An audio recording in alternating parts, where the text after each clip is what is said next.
Hello! Today I'm going to show you how I like to curl my hair with a straight iron. I like to start with rough dried or air dried hair so that it has a little more texture to help give me a loose, lived-in look. I'm using a Babyliss Pro Iron, but any straightener will do. I will also finish with a dry texture spray. Today I'm using Davines Dry Texture Spray.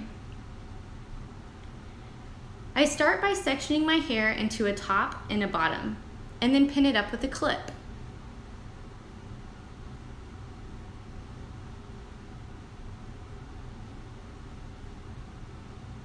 I usually set my iron to about 350 degrees. I start by taking my first section and curl away from the face. I start at the top of each section and give the iron one twist all the way around, then pull that down, still twisted.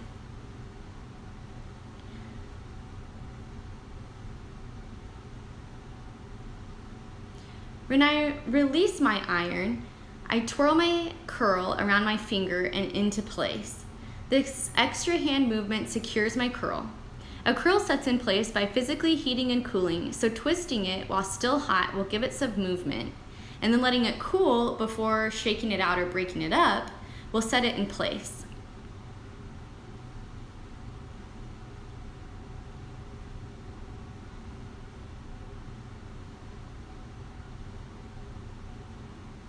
I continue sectioning and curling, twisting with my finger and making sure to pull it all down, all the way around the head and on each side.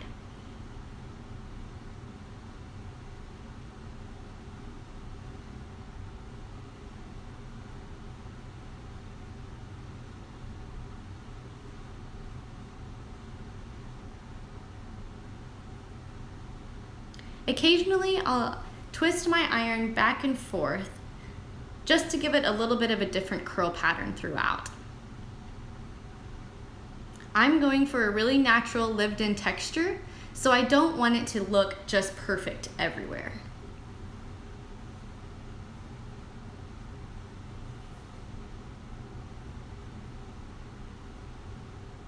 I like to keep the curl turned away from the face in the front so that it has that blown back kind of sweeping look.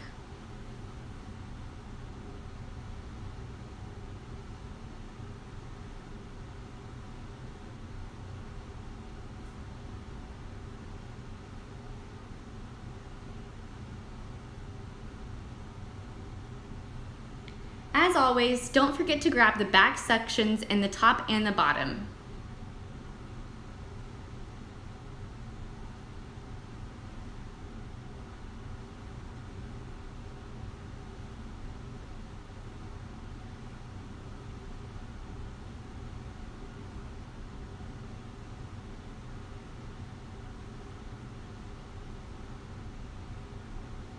Once you get the hang of it, curling like this can actually be kind of relaxing.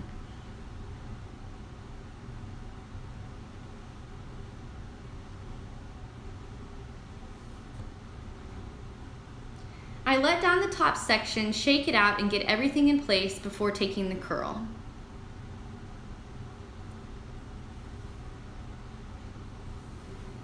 I do these same motions with the curling iron sometimes too. I'll curl away from the face in the front, I'll start in the middle and wrap my section coming down, so that way it gives it more of like an S looking shape instead of what I call a hanging sausage look. Hanging sausage looks are out.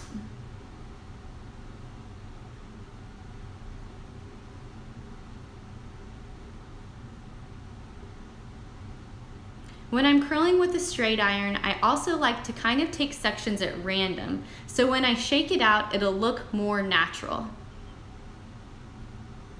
So some of my sections are big, some of my sections are small.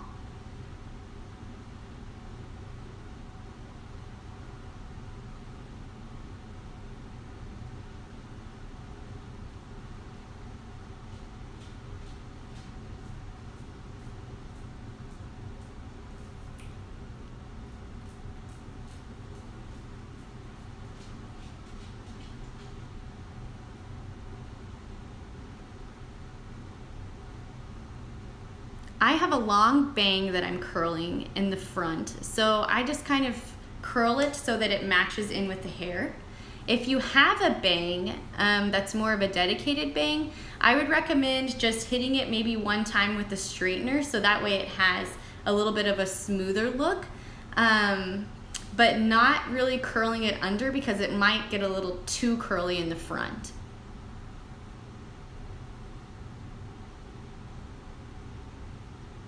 If you have a long bang and your long bang gets too curly in the front, you can break up the curl when the hair is still warm, and that'll help it fall out more.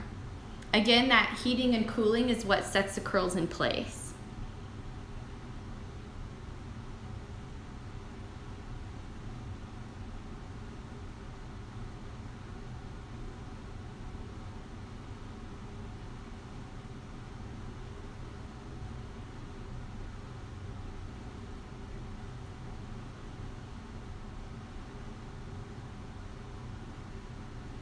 Making sure to get those back sections really good too.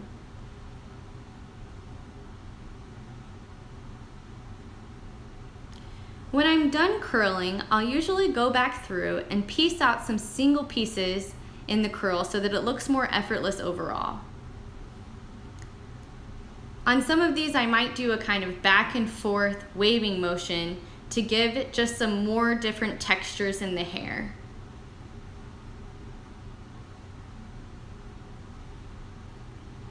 I'll also go back over any curls that need kind of an extra oomph added and hit the crown with a little tap to bring it up more also.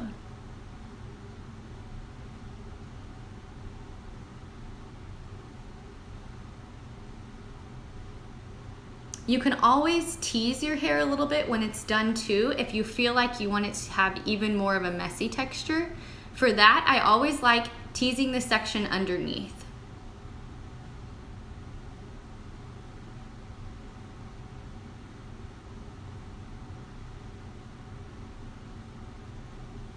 If you ever get any lines in your sections, a little double tap motion will help take that out.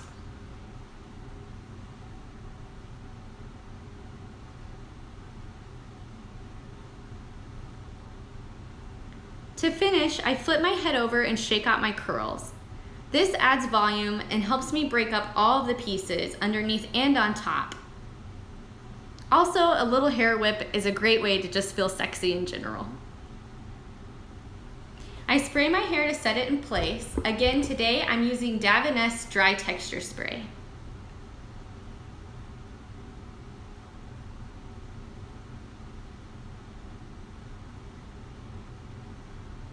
Thanks for watching, and be sure to subscribe to my YouTube channel for more videos, and follow me on Instagram @AshleyReneeHair.